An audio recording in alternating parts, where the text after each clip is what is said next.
মানুষ একটু না, মানুষ আসলে যথেষ্ট সাফার করছে। আমরা মাননীয় প্রধানমন্ত্রী নিজে দুঃখ প্রকাশ করেছেন।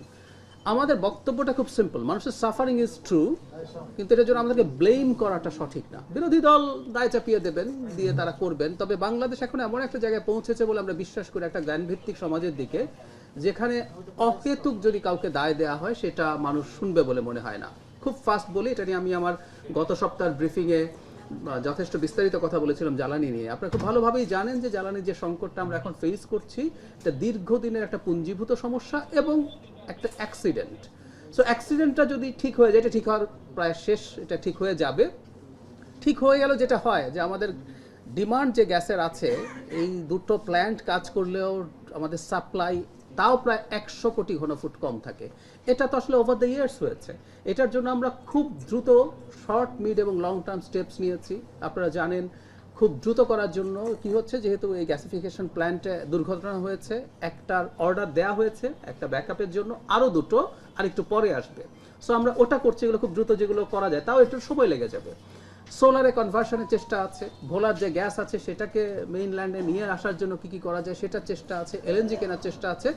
মিড টার্মে আমাদের ওইটার কাজ অলরেডি শুরু হয়ে গেছে, কিন্তু প্রত্যেকটার প্রবলেম হচ্ছে এটা টাইম কনজিউমিং। আমরা স্থলভাগে গ্যাস খোঁজা শুরু করেছি। আপনারা অনেকে হয়তো জানেন যে আমাদের সব স্থলভাগে 40 থেকে 50 ট্রিলিয়ন কিউবিক ফিট টিসিএফ বলে গ্যাস আছে। মোটামুটি একটা ধারণা, ধারণা মানে এমনি ধারণা না, সার্ভের ভিত্তিতে ধারণা। আর আমাদের এই মুহূর্তে বছরে 1.3 টু 1.4 টিসিএফ গ্যাস আমাদের লাগে। তাহলে আপনি চিন্তা করেন এখনো কত গ্যাস আমাদের স্থলভাগেই আছে। এগুলো করা হয় না, এগুলো প্ল্যান ছিল, এগুলো করব না।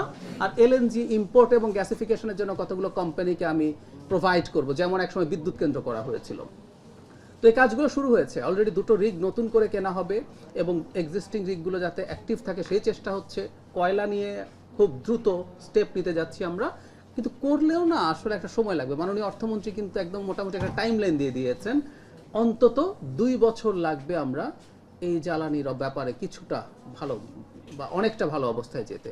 সো আমাদের এই এটা অন্যের পাপের ফল, যেমন যে হামের ক্ষেত্রে হলো না, যে হামের টিকা দেয়া হয়নি বলে আমাদের সময়ে এসে এটা ঘটেছে। দুর্নীতিতে 5 বার চ্যাম্পিয়ন বলা হয়, কিন্তু 2001 সালের আসলে 2000 সালের আমল নামা এসে ঘাড়ে পড়েছিল। তো দেখতে মনে হয়েছিল বিএনপি না, বরং বিএনপির সময়ে প্রতিবার পয়েন্ট বেড়েছিল। তো একইভাবে আমরা দীর্ঘমেয়াদী একটা সংকটের ফল আমাদের উপরে এসে পড়েছে এবং এটার খুব র্যাডিক্যাল ইমপ্রুভমেন্ট সহজ না।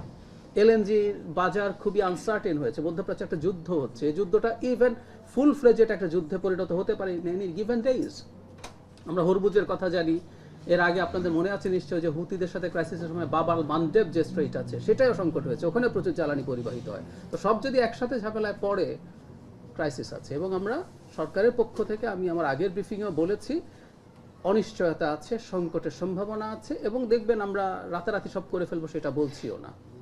2 বছর একটা সময় যদি নেই, এর মধ্যেও মানুষের জীবন যাতে সহনশীল রাখা যায়, যেটা খুব ফাস্ট করা যায় সেটা হচ্ছে সোলার প্রচুর করা যায়। আপনারা দেখেছেন এর মধ্যে সিদ্ধান্ত হয়েছে সরকারি প্রতিটি স্থাপনায় সোলার স্থাপন করা হবে। একই সাথে আমরা এনকারেজ করছি যাতে বেসরকারি বিভিন্ন প্রতিষ্ঠানও সোলারের ব্যাপারে তাদের কাজ করতে শুরু করেন। সো এগুলো করে আমরা মোটামুটি একটা ভালো অবস্থা আশা করি থাকতে পারবো। একটা কথা বলে শেষ করি, হাসিনা জ্বালানি খাত নিয়ে যা তা করতে পেরেছে, এই সরকার করতে পারবে না।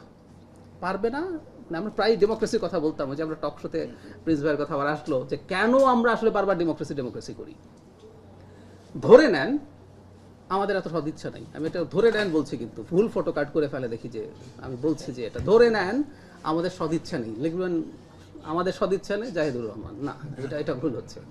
ধরে নেন সদিচ্ছা নেই, কিন্তু একটা ডেমোক্রেটিক সরকারের যেটা হয়, you have to face people after 5 years. শুধু 5 বছর পরই এই যে আমরা বলছি আমাদের লোকাল গভর্নমেন্ট ইলেকশনগুলো আছে সামনে, এই যে মানুষ অশান্তিতে আছে, এটার ফল কি পড়বে না? সুতরাং একটা ডেমোক্রেটিক সরকার চাইলেও আসলে জনগণের ইচ্ছার বাইরে যেতে পারে না। জনগণের অসুবিধাকে তাকে কগনিজেন্সে নিতে হয়। অন্যের পাপের জন্য মানুষের কষ্ট হচ্ছে, সেটার দায় না নিয়ে অন্তত কষ্টটাকে স্বীকার করে মাননীয় প্রধানমন্ত্রী সরি বলছেন, নিজে বলছেন। সেজন্যই বলছি আমরা জনগণের স্বার্থে যে কোনো রকম পদক্ষেপ নেব, জনগণের জীবন সহজ রাখার জন্য, সহজ করার জন্য। ধন্যবাদ। এই ইস্যুটাকে কেন্দ্র করে বিরোধী দল আসলে আমার আন্দোলনে আছে আর কি, এটি সরকার কিভাবে নিচ্ছে আমরা আমরা ভালোভাবে নিচ্ছি। বিরোধী দল নামই করা। হচ্ছে বিরোধী দল, বিরোধী দলের কাজই তো আন্দোলন করা। ওনারা বিরোধী দল, বিরোধিতা করবেন। তবে আমি একটা কথা বলতে চাই, তাদের উদ্দেশ্যেও প্রত্যেকটা দলের একটা ক্রেডিবিলিটির প্রয়োজন আছে।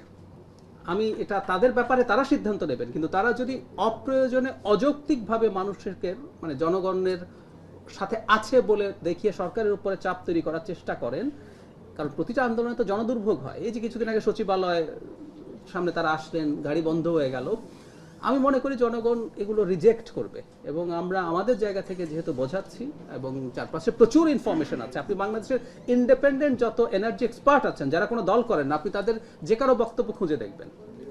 আমি নিজে দেখেছি আগ্রহ করে, কেউ সরকারকে ব্লেম করছে না, তারা ওই আগের সংকটের কথা বলছে। সুতরাং বিরোধী দল তাদের কাজ করুন।